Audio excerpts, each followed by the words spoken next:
Welcome to an introduction to Best Buddy's time and attendance procedures. Starting December 1, 2016, some Best Buddy staff will be clocking in and out to ensure they do not exceed their 40-hour work week to allow us to understand how your work week is scheduled. Who does this affect? This affects program supervisors, program managers, employment consultants, development coordinators, and coaches. The December 1, 2016 change affects staff on a fluctuating work week. Best Buddies now distinguishes between staff with a static work week and staff with a fluctuating work week. A static work week includes staff in our office, like receptionists, admins, and specialists. A fluctuating work week includes staff who work mostly out of the office or in the field, like program supervisors, program managers, ECs, coordinators, and coaches. These staff members need a flexible schedule to accommodate meetings, events, and travel. How often does this staff now clock in and out? Staff using the time clock will punch in and out 4 times a day. Punch in the morning into work and out for a half-hour lunch. Then punch back in from lunch and out when you leave. Let us show you how it works. The time clock is accessed through our staff portal vendor, ADP, either by logging into portal on a computer, like when you start your computer in the morning for work, or through the ADP mobile app, which will support staff on the go. When you log into portal and go to the home page, you will see the time clock on the right side of the screen. By accessing the drop-down, you can clock in and out when you need. You can also see your time card by clicking Time Card or by going to Myself, Time and Attendance, Time Card. Your punches will be reflected on your time card. You will notice the work week starts on a Thursday. This is to support fluctuating work weeks and ensure you don't work overtime without approval. Since most big events are Thursday through Sunday, calculating your time starting on a Thursday will prevent incurring overtime on the back end. Those with a fluctuating work week will learn about the schedule management system through their manager.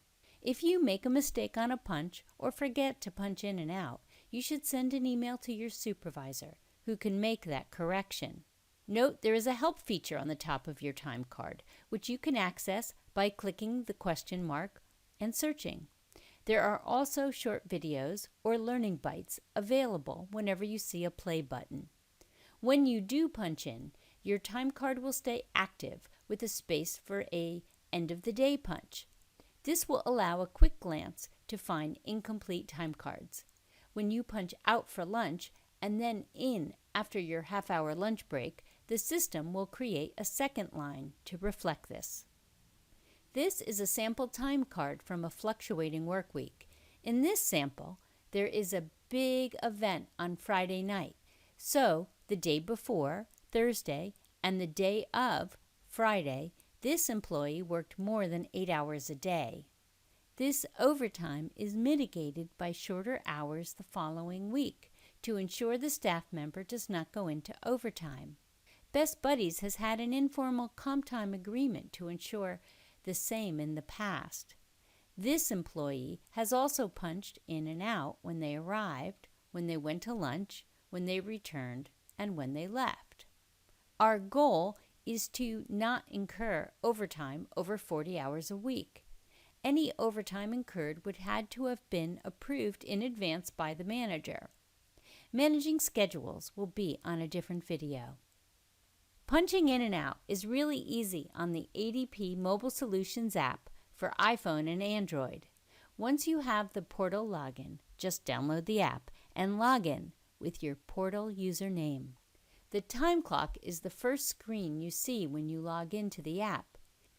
If you are on the go or at your desk but find this easier, just punch in and out here and you're good to go. If you access the options on the top left, additional options appear. The most helpful one is the Myself option, just like on your computer.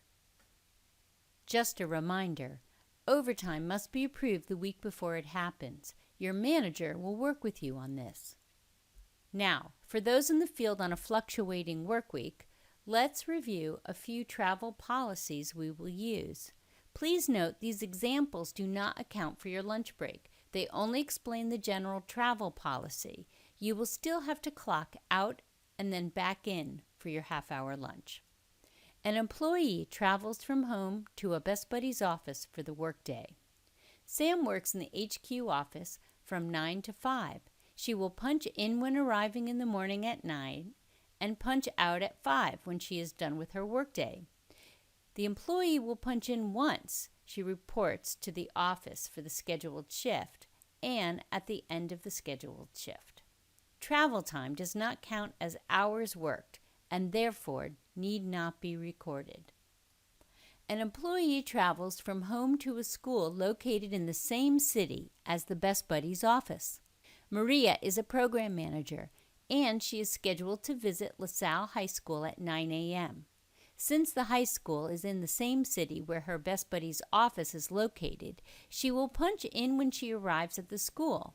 If Maria is still at school at the end of her day, she will punch out once she is finished with the workday prior to commuting home.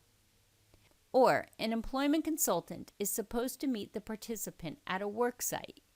He or she will punch in once arriving at the work site. The employee will punch in once he or she arrives at the school and at the end of the workday from the school. Travel to and from the school is not paid. Travel time does not count as hours worked and therefore need not be recorded. An employee travels from home to a school located in a different city as the Best Buddies office. Maria is a program manager and she's scheduled to visit Palm Beach High School at 9 a.m. Since the high school is in a different city from where her Best Buddies office is located, she will punch in when she leaves her home at the start of her commute. If she is still at the school at the end of her shift, she will punch out once she gets home. The employee will punch in once he or she starts the commute to the school and punch out once he or she gets home. This applies only when a longer than usual commute is required. Travel time does not count as hours worked and therefore need not be recorded. However, employers should record longer than usual commutes. For example, travel longer than the employee's standard commute to their home office. An employee first reports to assigned Best Buddies office and then travels to a school site. Maria, a program manager, reports to the Best Buddies office and then travels to schools throughout the day. She will punch in once she arrives at the office and punch out at the end of the day.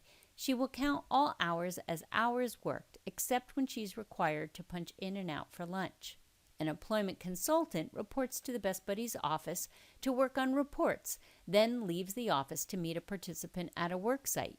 The employment consultant will punch in upon arriving at the Best Buddies office and remain punched in.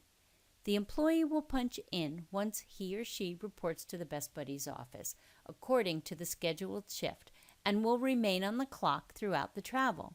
Best Buddies requires that all employees take a half-hour lunch. Maria should plan her lunch and punch out for at least a half hour. All travel time from the main office or assigned schools must be counted as hours worked. Record all travel time as hours worked. An employee travels away from home during a day off or a holiday. For example, if the employee's regular working hours are 9 a.m. to 5 p.m., Tuesday through Saturday, travel time occurring on Sunday from 10:30 a.m. to 4 p.m. falls under this scenario. If the employee has to travel for SLC on Martin Luther King holiday, the employee will punch in at the start of travel and out at the end of travel. All travel time that cuts across the employee's regular working hours must be counted as hours worked, except an employee's meal period may be excluded. All travel time must be counted as hours worked, except an employee's meal period, which may be excluded. An employee travels away from home outside of work hours, and the employee has to drive. Sam rents a car and drives from Fort Lauderdale to Miami since flying is not an option and she has to drive. The employee will punch in at the start of travel and out at the end of travel. All travel time must be counted as hours worked except an employee's meal period, which may be excluded. Some additional procedures and policies. Staff does not need to clock in or out on scheduled time off days or on staff appreciation days. Payroll will automatically calculate your day and pay you accordingly. So, how do you get started in the time clock? A great way to modify your daily routine is to set your phone alarm to go off at the times you think you will be clocking in and out. This will be a great reminder. Put up a post-it note or a sign to remind you on your computer. And of course, mark your Outlook calendar reminders for the first few weeks. Have more questions? Speak with your manager to discuss how you will be scheduling your coming weeks.